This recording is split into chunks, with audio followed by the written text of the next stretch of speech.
Okey.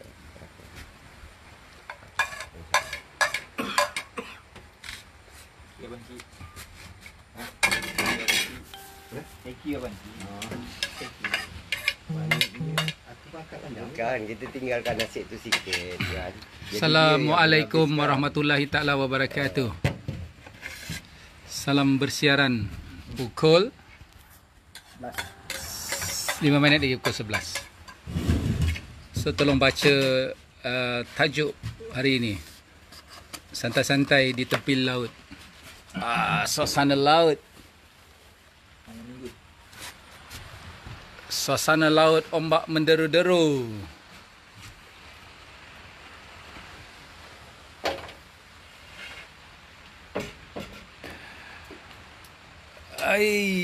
Nur Banun, Manji, Jamal. Terima kasih. Pastikan Abah. Tak nak baca lah seterusnya. Itu je. Stek Kau. Waalaikumsalam. Emzam Isma. Terima kasih. Hafifi Syafi'i. Muhammad Syukri. So malam ini saya bersama dengan sahabat saya, Saudara Jamil Ramli. Saudara Jamil Ramli. Ya. Penjarakan 1 kilo. Dia bukannya 1 meter. bukan 1 meter lagi kan. Sebab dia berubah-ubah. 1 kilogram. Jadi kadang-kadang berubah-ubah kan. Kadang-kadang sedepa, kadang-kadang seinci, kadang-kadang semeter. Tapi malam ni saya sekilometer. Jadi apapun SOP ataupun peraturan-peraturan yang diumumkan oleh kerajaan yang kita sayangi ini, kerajaan yang cemerlang yang kita harapkan ini, dia boleh berubah-ubah dan apa-apa pun akan boleh berlaku. Ya, tak mustahil.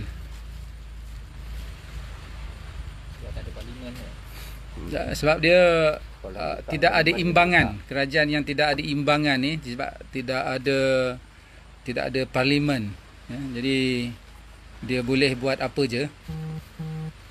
Apai Nizam ni yang toke saudagar ayam bukan Apai lain. Nizam Johari. Terima kasih. Alhamdulillah saya sihat. Muhammad Syukri. Satu kulaan. Wagas kulaan seberataan.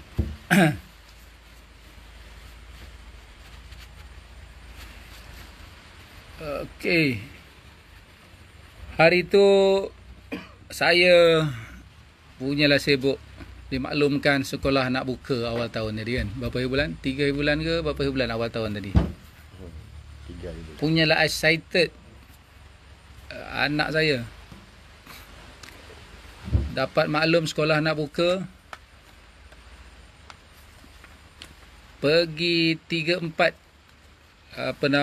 kedai yang menjual pakaian persekolahan, pusat hari-hari, pusat harimau, pusat apa lagi kan, macam-macam lah. Beli baju, beli kasut, beli ni, punyalah seronok. Balik rumah dia pakai baju itu, pakai baju ni. Tas. Tup. Sekolah ditunda ke satu tarikh yang tengok panjang. Apa ni, Muhammad Hakim, betul ke tadi Datuk perjumpaan 6 mata antara Tan Sri Muhyiddin dengan pemimpin PAS dan PVM? Betul rasanya. Saya pun terbaca dalam Facebook Tan Sri Nohoma. Perjumpaan membincangkan untuk melantik ketua-ketua kampung di antara tiga parti ini. Jangan marah Tan Sri. Dia menjalankan tanggungjawabnya sebagai pengurusi perhubungan.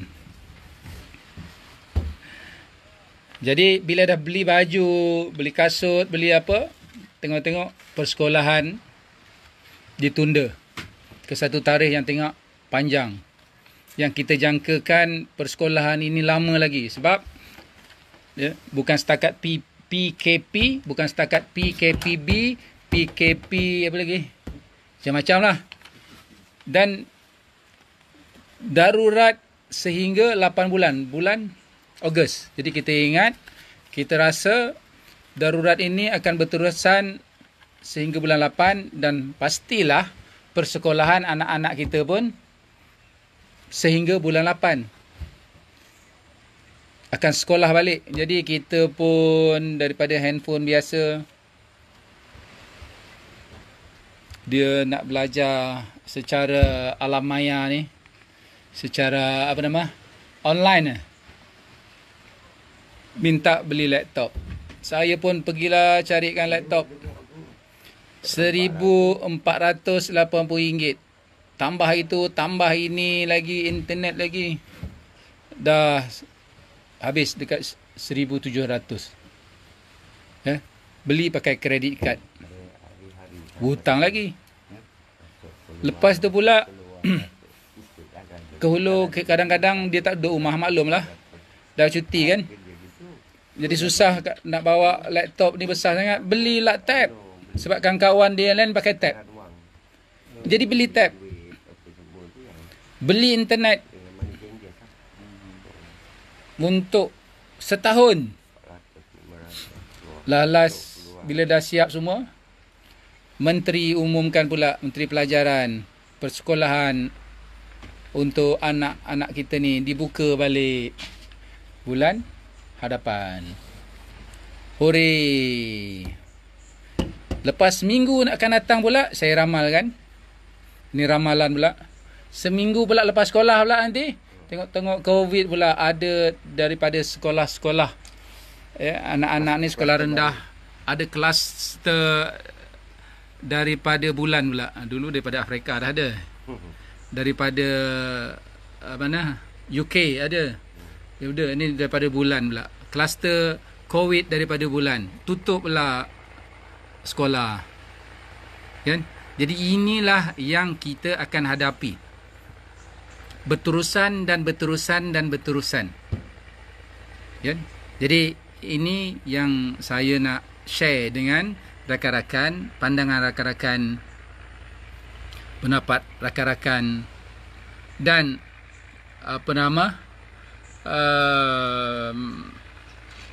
panggil apa sajalah yang kita boleh kongsikan tentang apakah yang terbaik. Okay? Kalau nak cakap yang terbaik, memang semua dah tak baik dah. Apakah yang terbaik untuk anak-anak kita semua, demi untuk pembelajaran dan persekolahan pendidikannya. Tak apalah yang lain-lain tu kan, kita reda je lah. Tak boleh niaga, tak boleh cari makan terjejas. Lagi apa lagi? Nak buka restoran, boleh buka tapi customer pun tak ada. Tak boleh cross sempadan, tak boleh cross daerah, tak boleh cross negeri. Kan? Jadi COVID lagi hari-hari naik beribu-ribu. Orang pun takut nak keluar rumah. Jadi ini yang berlaku. Buat pula homestay. Homestay orang tak datang, niaga bungkus. Okey, itu kita dah faham. Dah banyak orang bercakap. Tetapi yang paling mustahaknya, susah macam mana pun kita, tak makan macam mana pun kita, dalam kepala otak kita mesti memikirkan tentang pendidikan anak-anak kita. Kalau dah setahun duduk rumah, tak belajar, belajar dalam alam maya ni, kan? Yang kita lihat jauh ke belakang, ya, penerimaannya, kita bimbang. Jadi apa yang kita perlu lakukan untuk anak-anak kita? Habiskan dulu PKP baru buka sekolah, kan tak pening. Ini satu pendapat yang bagus, Hafifi Safi'i. Kita tahu ke bulan depannya COVID akan menurun, kan? COVID tengah naik lagi. Hari ni berapa ribu? Tahu hari ni berapa ribu? Sebab orang dah tak tahu, orang dah tak kisah. Saya pun dah tak ambil tahu dah berapa ribu-ribu. Yang tahu beribu-ribu lagi lah, tapi jumlah pun kita buat dah tak tahu dah. saya sendiri pun nak beritahu dah tidak mengikuti pun tentang kenyataan oleh, bukan kenyataan, panggil apa, taklimat khas setiap hari tu tentang COVID oleh Ketua Pengarah Kesihatan. Ya, dah macam-macam gelaran dia dapat. Tan Sri lah, lepas pada Tan Sri ni apa lagi lepas pada Tan Sri? Ya, anugerah lagi lah. Kerana COVID ni saya pun dah tak tahu dah berapa, tapi beribu-ribu lagi. Dan sekolah nak buka lagi. Vaksin pun kita tak tahu lagi macam mana kedudukan vaksin yang akan sampai. Ya. Penerangan, promosi untuk COVID yang akan sampai ni pun kita tak tahu lagi. Jadi sekolah di semua dah buka dah. Kedai Toto dah buka. Jadi saya rasa COVID dimaklumkan dia turun kan daripada 2 minggu lepas, daripada PKP yang awal tu dia turun sikit sebab Toto dibuka. Jadi maksudnya pembukaan kedai Toto, Magnum ini menurunkan penyebaran ataupun penyelamat ataupun mengurangkan tentang merebaknya COVID, kan? Kalau tidak, kita tengok bila Toto diumum je hari ni, besok jumlah yang dijangkiti oleh COVID tiba-tiba menurun. So jadi saya mencadangkan pihak kerajaan, Menteri Keuangan Tan Sri Muhyiddin ni supaya buka lagi banyak kedai Toto, ekor haram, apa lagi, kedai judi pun buka lagi lah supaya lagi turun. Nampak bila Toto umum buka je nampak penurunan itu. Jadi ada keberkesanan dia. Kan, tutup masjid, tak buka bagi orang berjemaah ke masjid, COVID makin naik. Mungkinlah. Jadi okey, Pak Syekh kita Al-Mangkasari UMNO je bising tu cerita lebay. Tak apalah, dia nak dia. Memanglah UMNO ni dia peduli rakyat. UMNO ini memang prihatin kepada rakyat. Jadi kita tak ada tempat nak bersuara. Pemimpin-pemimpin, ahli-ahli parlimen UMNO pun yang tidak ada jawatan selalunya boleh bercakap tentang masalah rakyat ni di parlimen ataupun kalau negeri dalam Dewan Undangan Negeri. Tetapi bila parlimen dan Dewan Undangan Negeri digantung, mana kita nak bercakap? Jadi ramailah yang menjadi wakil-wakil rakyat, yang tidak, wakil rakyat yang tidak ada tauliah dan wakil rakyat yang tidak bertanding. Ya, maksud saya lah. Jadi saya bercakap ni mewakili rakyat. Maksudnya inilah wakil rakyat. Sebab wakil rakyat yang sah, yang ada allowance, yang ada gaji, tak dapat menjalankan tugasnya. Jadi kita semualah, kita semua yang mengambil alih tugas wakil rakyat yang bercakap melalui alamaya Facebook ini. Boleh? Setuju tak? Sebab wakil-wakil rakyat sekarang ni dia tak boleh menjalankan tugasnya sebagai pengimbang kepada kuasa kerajaan. Muhammad Faris, alah laju sangat. Aku ni XAMK. Aku nak rebel no 3-4 kali tu tukar nombor sebab ramai mesej dia. Oh, okey tak apa. Itu masalah peribadi. Luar skop. Luar skop. Ini cerita pasal anak-anak kita ni. Ya, macam tadi dia bagi tahu jangan buka lagi. Bagus. Habiskan dulu COVID ni. Biar COVID ni betul-betul turun baru buka sekolah. Itu satu pandangan. Saya setuju. So ada yang lain lagi, pandangan lain lagi. Banyak sangat ni Muhammad Faris ni. Perahu kecil tu. Datuk dekat Shah Alam masih ada kedai judi. Dulu saya buat kedai judi, sebut je kedai judi, saya kena charge. Biarlah diorang nak berjudi, tambahkan lagi. Sebab Saya bercakap pasal judi, ramai orang marah saya. Jadi kita diam-diam je lah. Tapi kedai judi tu kat mana Shah Alam? Saya nak pergi join lah besok.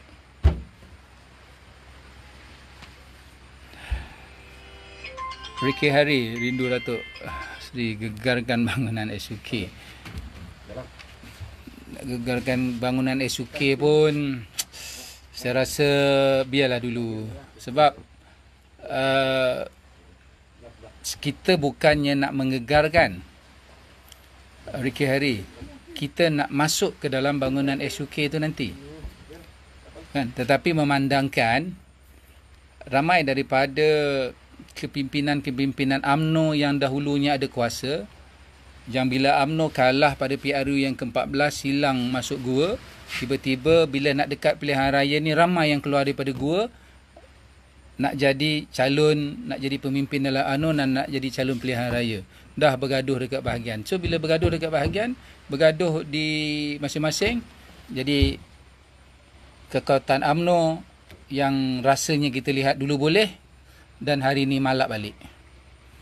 Jadi biar je lah. Kita sokong je lah abah engkau tu jadi apa? Setuju ke ayatnya tu?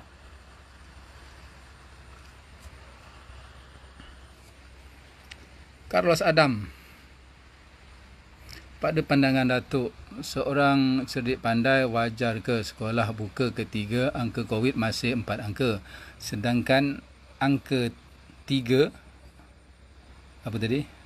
Laju sangat dah hilang lah. Angka 3 kerajaan dah buat PKP baru ni. Datuk tolonglah sampaikan ke pihak. Sedangkan angka COVID. Betul. Kalau ikutkan, saya sebenarnya memang satu kerisauan anak-anak kita ini tidak bersekolah, ya, kerana ia setahun tak sekolah. Sebab itulah di awal-awal lagi apabila kerajaan terleka untuk menangani COVID ini dan tiba-tiba COVID mencanak naik sehingga angka beribu-ribu, dan apabila mereka melaksanakan PKP, kami mencadangkan, saya juga mencadangkan supaya PKP yang ketat, bukannya PKP separuh masa. Jadi bila PKP separuh masa, berlakulah seperti sekarang. PKP, sambung lagi PKP. 2 minggu, sambung 2 minggu. Ni dah sambung yang masuk ke 4 minggu. 4 minggu, maksudnya dah sambung 2 bulan. Ya, tak boleh habis. Kalau awal-awal dulu, kita buat 2 minggu, lockdown satu negara. Ya, kurung satu negara. Biarlah, sama-samalah tanggungjawab. Apa nak buat? Dah nasib kita, dah tangan kita sendiri yang salah pangkah pada PRU yang ke-18. Kita dah silap, kita tanggung akibatnya. Yang ke-14 tahun 2018. Itu dia. Kan? Dah tersilap, jadi kita sambung. Tutup 2 minggu, ekonomi lah apa, construction, sekolah sebagainya. Tutup parlimen. Ini parlimen ditutup berbulan-bulan, tetapi yang lain dibuka. Dan tak juga nampak masalah COVID ini dapat diselesaikan. Dan akhirnya berlarutan. Muhammad Azam, apa cerita benih kerang? Ingat. Dalam terkawal. Benih kerang dah jadi kerang. Siapa nak makan kerang, bolehlah datang kat Sungai Besar, Sekincan. Turun je ke laut, insya-Allah ada rezeki. Jadi kalau ini berlarutan lagi, sampai bulan depan pun COVID akan naik. Jadi kita jangan komen tentang kerajaan ini. Kita dah tahu dah kerajaan ini macam mana. Kan, cuba kita beri pandangan, kita share pandangan kita macam mana yang paling terbaik untuk anak-anak kita. Siapa pula lakon ni? Apa yang terbaik untuk anak-anak kita?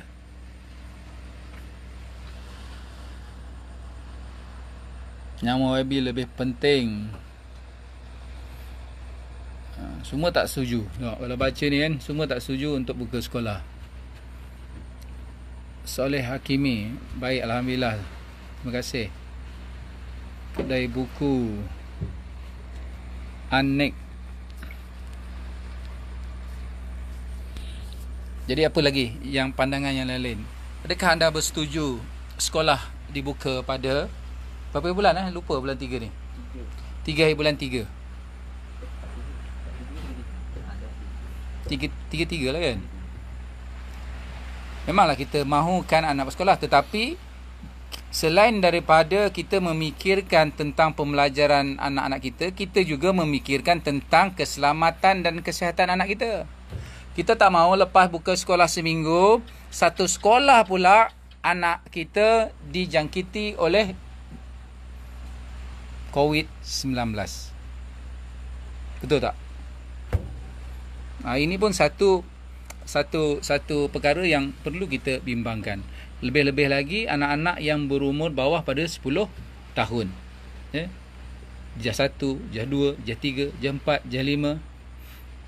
Ini masalah. Jadi memang saya pun mengharapkan sekolah dibuka.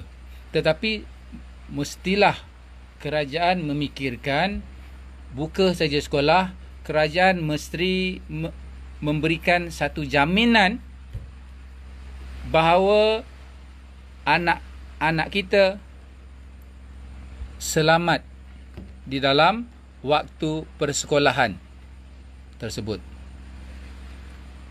Dan anak-anak kita tidak akan dijangkiti COVID. Ini satu tanggungjawab oleh pihak kerajaan. Janganlah pula nanti lepas seminggu keluar dalam berita sana, berita sini, sekolah ini kena kuarantin, 50 pelajar saja positif COVID. Sekolah di Kedah pula 20 buah sekolah terpaksa ditutup. 150 pelajarnya di kuarantin. Jadi perkara-perkara inilah yang kita kena fikirkan. Saya yakin dan percaya, kalaulah sampai bulan 3 nanti angka COVID ini beribu-ribu, sekolah buka, ibu bapa pun ramai yang tidak akan menghantar anak-anak mereka ke sekolah. Betul tak apa yang saya cakap? Memang bimbang. Saya pun kalau melihatkan keadaan angka COVID tak boleh selesai, saya pun tidak akan hantar anak saya ke sekolah. Walaupun saya risau tentang pendidikannya setahun tak sekolah ini. Jadi apa pandangan rakan-rakan? Dahlah, ada yang saya tag dekat saya minta tolong. Dia kata, "Tok, bagilah sikit sumbangan. Kalau dapat top up lah sikit RM200. Saya dah ada laptop, tapi internet tak ada. Tak apalah. Untuk top up internet saja. Jadi okeylah, kata saya bantu. Yang ada tu pula tu, dia kata, tolonglah bantu, saya ada handphone. Cuma handphone saya ni ada problem. Tolonglah repair. Dan dah repair, nak kena bayar RM180. Jadi benda-benda ni kesian tau. Yang berkemampuan tu okeylah. Tapi dalam keadaan sekarang ni ramai yang lebih tidak berkemampuan. Saya nak bercakap sikit tentang satu keluarga. Ada pertalian sikit dengan saya lah. Saya datang ke rumah dia last 3 weeks. Bertanyakan khabar. Saya tengok masuk dalam rumah dia ada 6 orang anak. Pukul 9 malam datang, berebut. 6 orang anak ada 2 handphone, berebut. Nak masing-masing pukul 9, pukul 10 tu dah ada nak mengikut kelas masing-masing kan. Berebut 2 handphone. Jadi saya tengok, bayangkanlah kalau di kampung-kampung, kalau ada 5 anak, 6 anak yang masih lagi bersekolah, ibu bapa yang kurang berkemampuan, menyiapkan ataupun mempersediakan untuk satu anak satu tab ataupun sekurang-kurangnya satu handphone, ini adalah memberikan satu masalah dan memberikan satu tekanan kepada ibu dan bapa. Tadi dah ayah.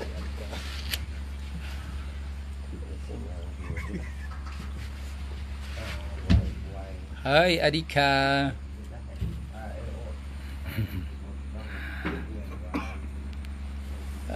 Saya buat live tengok anak saya pun ikut juga. Sebab dia dah ada tab kat tangan dia. Tab dia suruh dia belajar. Saya tengok dia main game lah ni. Jadi inilah yang berlaku anak-anak kita kan. Beli tab untuk belajar online, lepas dia dah main game, main apa. Dia orang pula Buat apa dia? Dia orang pula buat live. Dia pula buat live nanti. So dah lama dah ni bercakap. Jadi inilah 2-3 pandangan ataupun perkongsian. Anak saya pula tengok saya punya live. Sekejap lagi tengok dia pula buat live kan. Dia berapa? 8 tahun 9 tahun tahun ini. Saya tengok bukan banyak belajar. Tengok dia punya tab, susun-susun dia upload apa nama game. Inilah kita masalah kita.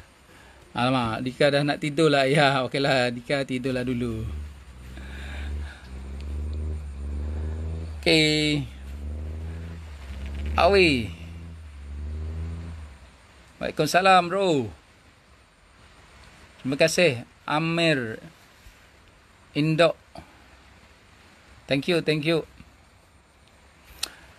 Jadi itu saja yang saya ingin kongsikan supaya kita boleh fikirkan. Kita hari ini dah 20 hari bulan dalam masa 10 hari ataupun 3 minggu lagi 3 minggu lagi persekolahan akan dibuka. Jadi kita berdoa supaya persekolahan anak-anak kita itu berjalan lancar, anak-anak kita dapat memperolehi pelajaran yang terbaik, dan yang paling mustahaknya keselamatan, kesihatan anak-anak kita. Pergi ke sekolah, jangan pergi ke sekolah bawa balik COVID balik ke rumah. Ini yang paling mustahak. Ya, balik bebas pada COVID, pergi tak ada COVID, balik pada sekolah bawa COVID balik ke rumah. Habis pula satu rumah kena kuarantin nanti. Jadi kita sama-sama berfikir, dan pihak Menteri Pelajaran di Sungai Besar ni, yang mana beruntunglah sebab dapat timbalan Menteri Pelajaran. Wakil rakyat di sini, wakil rakyatnya timbalan Menteri Pelajaran. Yang mana beruntung lah, yang mana tak beruntung tu tak beruntung lah. Tapi inilah dia menteri dan timbalan menterinya. Tengoklah macam mana diorang punya standard. Jadi itu sajalah yang kita boleh perkatakan. InsyaAllah kita doa yang baik-baik untuk negara kita, untuk keluarga kita, untuk anak-anak kita, untuk apa saja yang kita buat. InsyaAllah semoga hari-hari yang mendatang kita lalui dengan penuh kesabaran dan iktizam. InsyaAllah satu hari nanti negara kita akan kembali seperti sedia kala, seperti mana BN memerintah sebelum ini. Assalamualaikum warahmatullahi taala wabarakatuh.